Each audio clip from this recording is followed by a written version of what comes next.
किसी भी शहर के लिए फायर ब्रिगेड काफ़ी अहम होता है, क्योंकि आपातकालीन स्थिति में सबसे पहले दमकल विभाग घटनास्थल पर रिस्पॉन्ड करता है। मगर स्मार्ट सिटी में शुमार वडोदरा शहर के फायर ब्रिगेड की सूरत अब टेक्नोलॉजी के जरिए बदलने वाली है। 8.5 करोड़ की लागत से शुरू हुए इस प्रोजेक्ट की क्या खास बात है, उस पर हम ज़्यादा बातचीत करेंगे। सुधीर पटेल, जो कि स्मार्ट सिटी वडोदरा के सीईओ हैं। सर, ये जो प्रोजेक्ट है वो क्यों इतना अहम होगा आने वाले दिनों में?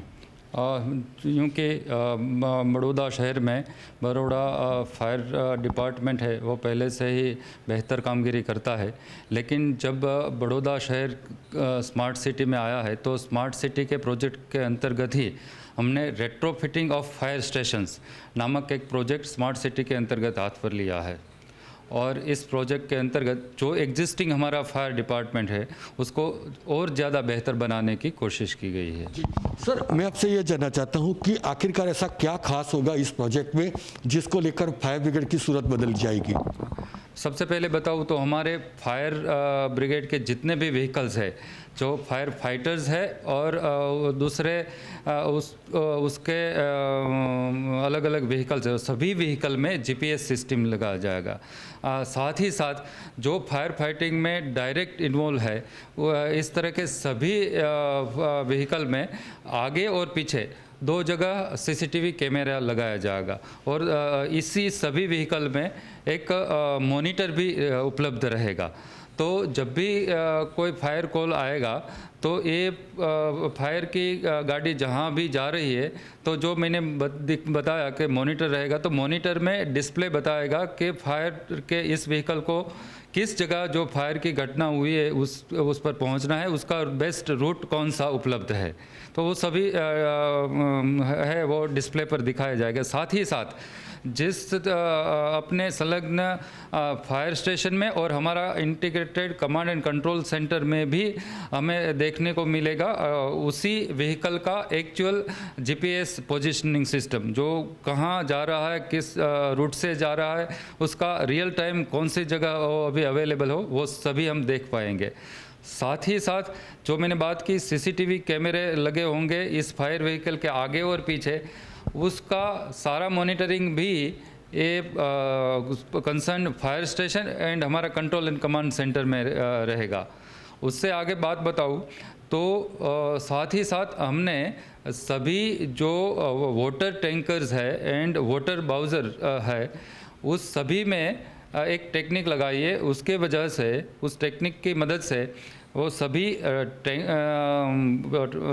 व्हीकल में तो दिखेगा ही, साथ ही साथ फायर स्टेशन और कमांड एंड कंट्रोल सेंटर में उसी टैंकर में कितना पानी भरा हुआ है, कितना खाली है, और जब भी वो फायर फाइटिंग करता है तो किस किस समय रियल टाइम में कितना खाली हो रहा, कितना खाली होगा, वो भी मॉनिटरिंग वो कंसर्न व्हीकल में भी और हमारे कमांड एंड कंट्रोल सेंटर में भी हम देख पाएंगे। तो सर, क्या ये कह सकते हैं कि जो आपातकालीन स्थिति में जो दमकल कर्मी हैं उनके साथ एक बेहतर कोऑर्डिनेशन बनाया जा सकेगा? हाँ बिल्कुल। सबसे पहले मैंने रूट की बात बताई। जो हमारा सबसे पहले कहीं भी फायर की घटना होती है तो हमारे यहाँ 101 पर कॉल आता है, तो जो कॉल आएगा वो भी रिकॉर्डिंग होगा और उसमें हमारे बड़ौदा शहर में भी और सब शहर में ऐसा होता है कि एक जैसे एरिया के नाम होता है, प्रतापगंज ले लो, प्रताप नगर ले लो, तो अगर उसी में कुछ कन्फ्यूज़न होगा तो वो सभी कॉल रिकॉर्डेड होगा, तो पता अगर फायरमैन को या किसी हमारे फायर के जवान को अगर कंफर्म करना है कि प्रतापगंज ही जाना है या प्रताप नगर जाना है तो वो भी कर पाएगा। साथ ही साथ जो मैंने बताया कि आगे पीछे सीसीटीवी कैमरा होंगे, उसमें सतत रिकॉर्डिंग की फैसिलिटी भी है। तो और दूसरी बात कि इसके साथ ही साथ हमारे महत्वपूर्ण 10 लोकेशन है, वहाँ 10 लोकेशन पर वाटर लेवल की स्थिति भी हम जान सकेंगे। जी, जैसा कि आपने सुना कि अक्सर आग की घटना हो या फिर रेस्क्यू की घटना हो तब लोगों की ओर से जो ठीकरा है वो सीधा फायर ब्रिगेड पर फुटता है, मगर अब करना मुश्किल नहीं होगा, क्योंकि सिटी कमांड सेंटर जो कि सिंगल हेड कंट्रोल होगा, वहीं से लोगों पर पैनी नज़र भी रखी जा सकेगी। तब इसके साथ साथ जो दमकल कर्मी हैं उनकी एफिशिएंसी में भी इजाफा होगा। कैमरामैन जितेंद्र राजपूत के साथ वशिष्ठ शुक्ल, गुजरात तक।